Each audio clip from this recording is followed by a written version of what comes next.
Good morning friends, welcome to Raj blog. বড়দের প্রণাম জানিয়ে ছোটদের ভালোবাসা দিয়ে আজকে ব্লগটা আমি শুরু করছি। আশা করছি তোমরা সব ভালো আছো আর আমিও ভালো আছি। সো ফ্রেন্ড, দেখো পুজো তো যেহেতু সামনেই, আর কালকে হচ্ছে বিশ্বকর্মা পুজো। তার জন্য দেখো আমি ঘর বাড়ি পরিষ্কার করা শুরু করে দিলাম। ভাদ্র মাসে তো ঘর বাড়ি সব পরিষ্কার করে নিতে হয়। হ্যাঁ, এই ভিডিও ক্লিপটা অনেকদিন আগেরই। তো দেখো ঘর বাড়ি পরিষ্কার করতে লেগে গেছি। ভাইয়ের রুম তো 2-3 দিন আগে পরিষ্কার করেছি, আর ভিতর রুমটাও পরিষ্কার করেছি। আর এখন বাকি ছিল শুধু এই সামনের রুমটা, ভাবছিলাম পরিষ্কার করব। আর এখানে যেহেতু বৃষ্টি শুরু হয়ে গেছে, তার জন্য আর কি পরিষ্কার করতে সেভাবে পারছিলাম না। সো দেখো এই যে আজকে সামনের রুমটাও পরিষ্কার করে নিচ্ছি। আর এই জায়গাটা হচ্ছে বই খাতা থাকে, আর আমাদের বাড়িতে যেহেতু প্রচুর ইঁদুরের উৎপাত, তাই জন্য আর কি প্রায় পরিষ্কার করতে হয় জায়গাটা, না তো বাসা বেঁধে যায়।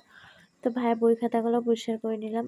আর আজকে হচ্ছে অনেক সকালে আমি ঘুম থেকে উঠছি, কারণ আজকে অনেক কাপড় চোপড় আমার ধোয়ার আছে। ধরতে পারো ভোরবেলায় উঠছি আমি। উঠে না আমি সবার আগে না কাপড় চোপড়ই ধুইছি, জানো তো। কাপড় চোপড় ধুয়ে মেলে দিছি, যেহেতু এখানে বৃষ্টি হচ্ছে। আর আমাদের এখানে না বৃষ্টি হলেও হাওয়া থাকে, তো হাওয়ার জন্য না কাপড় চোপড় আর কি শুকায় যায়। তো ওই জন্য আজকে ভাবছি যতই বৃষ্টি হোক না কেন আজকে কাপড় চোপড় ধুবই। তো দেখো কাপড় চোপড় ধুয়ে নিলাম, আর ভাইয়ের রুমে চলে আসলাম। ভাইয়ের রুমের এই যে টেবিল কাভারগুলো ধুয়ে দেওয়া হয়েছিল, দেখলে গুছানোর জন্য চলে আসলাম। আর ভাইকে বকা দিচ্ছিও না, ওর ও যে রুমে থাকে আর কি প্রচণ্ড অগোছালো করে রাখে। কিছু যদি খায় প্যাকেট ট্যাকেট আর কি ঘরের মধ্যে ফেলে দেয়, ওই জন্য আর কি বকা দিচ্ছি, আর আমি যে গুছাই নিচ্ছি। আর এখন এরকমই বাজে হয়তো ধরো 8টার মতন, 8টা সাড়ে 8টা বাজে। আর আজকে প্রায় কাজ আমার শেষের দিকেই। সকালবেলা উঠলে না অনেক কাজ আগায় যায়, আর আমি তো সকালবেলা উঠি না সব সময়। যদি দরকার হয় তাহলে উঠে পড়ি, যদি ধরো কোনো কাজকর্ম থাকে তাহলে উঠে পড়ি, না তো মানে বেশিরভাগটা একটু বেলা করেই উঠি। তারপরে দেখো এদিকের কাজ শেষ, চা খেয়ে নিলাম। মা চা বানিয়েছিল, চাটা খেয়ে ঘরটাও মুছে দিলাম। এই ভাইয়ের রুমটা আগে মুছে নিলাম, ভাইয়ের রুমটা মুছে নিয়ে তারপরে ওই রুমে যাব কাজকর্ম করতে। আর আমার পুজোতে হচ্ছে, পুজোর জন্য ঘর বাড়ি পরিষ্কার করা প্রায় শেষই। আর কোনো কাজ নাই তেমন, অল্প কিছু আছে, ওগুলো আর কি টুকটাক করে নেব। আর যেহেতু কালকে বিশ্বকর্মা পুজো, তার জন্য আজকে ভাবলাম বাবার মেশিনগুলো পরিষ্কার করে নিব। কদিন আগে ভালো করে পরিষ্কার করে আমি রেখে দিয়েছিলাম, আজকে শুধু একটু উপর উপর মুছে নিচ্ছি। আর এই মেশিনগুলোতে না আর এখন তেমন কাজ হয় না, শুধুই আমাদের ঘরেরই টুকটাক কাজকর্ম হয়।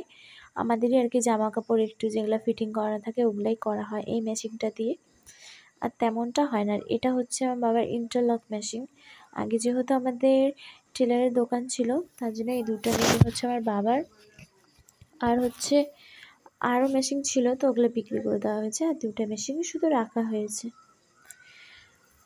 তারপরে দেখো এদিকে কাজকর্ম করে চলে আসলাম, হচ্ছে জল আসে যেহেতু, তো ভাবলাম চেয়ার টেবিলগুলো শুধু ধোয়া বাকি ছিল, বাদ বাকি তো সব কাজই ধরো শেষ।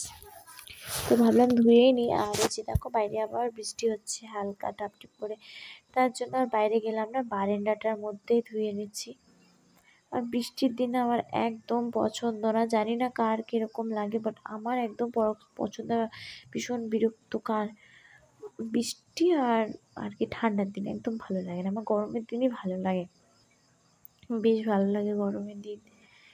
ওই জন্য দেখো এই যে সব পরিষ্কার করে নিচ্ছি। আর কালকে যেহেতু পুজো, তো আমাদের বাড়িতে যেহেতু গাড়ি আছে, টোটো আছে, মানে আমার বাবা যে কাজ করে, তো ওইটারই মেশিন বসানো আছে। তো ছোট করে পুজো করব আমরা, কারণ কালকে বিশ্বকর্মা পুজোর দিন না ঠাকুর মশাই পাওয়া যায় না। গেল বছর তো আমরা বিকেল 5টা অবধি ওয়েট করছি, তো আমরা ঠাকুর মশাই পাইনি আর কি। ঠাকুর মশাই যাকে বলছিলাম তিনি আমাদেরকে আগে বলে দিছিল অবশ্য, আসতে পারে নাও আসতে পারে। তো এবার ভাবলাম কি থাক, এবার আমরা নিজেরাই যতটুকু পারবো নিজেরাই করব। তাই জন্য সব কিছু আর কি শপিং টপিং করে নিয়ে আসবো আজকে বিকালে গিয়ে। এই কাজটা শেষ করে বাজার চলে যাব, ঠাকুরের যা যা জিনিসপত্র লাগে সব নিয়ে আসবো। নিয়ে এসে আমি যতটুকু পারি অতটুকুর মধ্যে আমি পুজোটা করবো আর কি। তারপরে কাজকর্ম সেরে রেডি হয়ে চলে গেছিলাম হচ্ছে ব্যাংকে। আমার আধার কার্ডের সাথে নাম্বার লিঙ্ক করাবো। আর গিয়ে দেখি প্রচণ্ড ভিড় ব্যাংকের মধ্যে, আর বসেছিলাম, কি আর করব। সো ফ্রেন্ড, আজকের ব্লগটা আমি এখানে এন্ড করছি। তোমাদের আজকের ব্লগটা কেমন লাগলো জানিও। যদি আজকের ব্লগটা তোমাদের ভালো লেগে থাকে তাহলে একটা লাইক, কমেন্ট আর সাবস্ক্রাইব করে দিও। আর সবাই ভালো থেকো আর সুস্থ থেকো। Tata, bye bye.